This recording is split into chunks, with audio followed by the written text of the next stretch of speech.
যুক্তরাজ্যের দক্ষিণ লন্ডনে ডেলিভারি ড্রাইভারদের পরিচয়পত্র ব্যবহার করে অবৈধভাবে কাজ করার অভিযোগে একদল অভিবাসীকে গ্রেফতার করেছে পুলিশ ও ইমিগ্রেশন কর্মকর্তারা। বৃহস্পতিবার ভোরে দক্ষিণ লন্ডনের একটি ক্যারাভান সাইটে অভিযান চালিয়ে মোট 18 জন অভিবাসীকে আটক করা হয়। তদন্তে জানা যায়, তাদের মধ্যে কয়েকজন বৈধ ডেলিভারি ড্রাইভারদের আইডি ব্যবহার করে তাদের হয়ে খাবার ডেলিভারি করছিলেন, অর্থাৎ তারা মূল ড্রাইভারদের পরিবর্তে কাজ করছিলেন।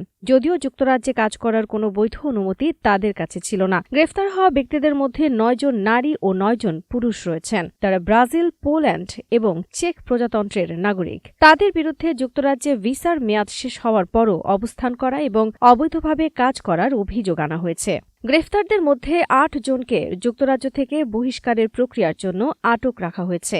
বাকি 10 জনকে আরও তদন্ত চলাকালীন ইমিগ্রেশন বেইলে মুক্ত রাখা হয়েছে। সীমান্ত নিরাপত্তা ও আশ্রয় বিষয়ক মন্ত্রী অ্যালেক্স নরিস বলেছেন, অবৈধভাবে কাজ করার বিরুদ্ধে সরকার কঠোর অবস্থান নিয়েছে এবং যাদের যুক্তরাজ্যে থাকার অধিকার নেই তাদের দ্রুত ফেরত পাঠানোর কার্যক্রম জোরদার করা হয়েছে। তার ভাষায়, অবৈধভাবে কাজ করলে দ্রুত গ্রেফতার, আটক এবং সম্ভব হলে দেশ থেকে বহিষ্কার করা হবে। সরকারের দাবি, গত 18 মাসে অবৈধভাবে কাজ করার অভিযোগে যতজন অভিবাসীকে গ্রেফতার করা হয়েছে তা ব্রিটিশ ইতিহাসে সর্বোচ্চ।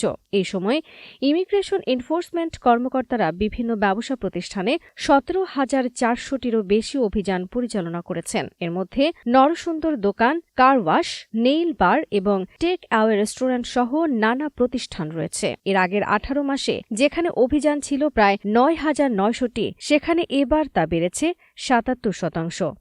এসব অভিযানে ব্ল্যাক ইকোনমিতে কাজ করা 12,300 জনের বেশি অভিবাসীকে গ্রেফতার করা হয়েছে, যা আগের সময়ের তুলনায় 83% বেশি। এদিকে সরকারের নতুন border security, asylum and immigration act আইনের আওতায় গিগ ইকোনমি বা জিরো আওয়ার চুক্তিতে কাজ করা ব্যক্তিদের ক্ষেত্রেও আইনগত যাচাই আরও কঠোর করা হচ্ছে, বিশেষ করে ডেলিভারি খাতে। নতুন আইনের অধীনে গিগ ইকোনমিতে কর্মী নিয়োগকারী প্রতিষ্ঠানগুলোকে এখন বাধ্যতামূলকভাবে যাচাই করতে হবে যে তাদের হয়ে কাজ করা ব্যক্তি যুক্তরাজ্যে বৈধভাবে কাজ করার অনুমতি রাখেন কিনা। এই নিয়ম না মানলে প্রতি কর্মীর জন্য সর্বোচ্চ 60,000 পাউন্ড পর্যন্ত জরিমানা, পরিচালকদের অযোগ্য ঘোষণা এবং সর্বোচ্চ 5 বছর পর্যন্ত কারাদণ্ডের মতো শাস্তির মুখোমুখি হতে পারে। ইমিগ্রেশন এনফোর্সমেন্টের পরিদর্শক কেলি গ্রিফিথস বলেন, এই অভিযান সফলভাবে সম্পন্ন করতে মেট্রোপলিটন পুলিশের সহায়তা গুরুত্বপূর্ণ ছিল। তিনি বলেন, এই ধরনের অভিযান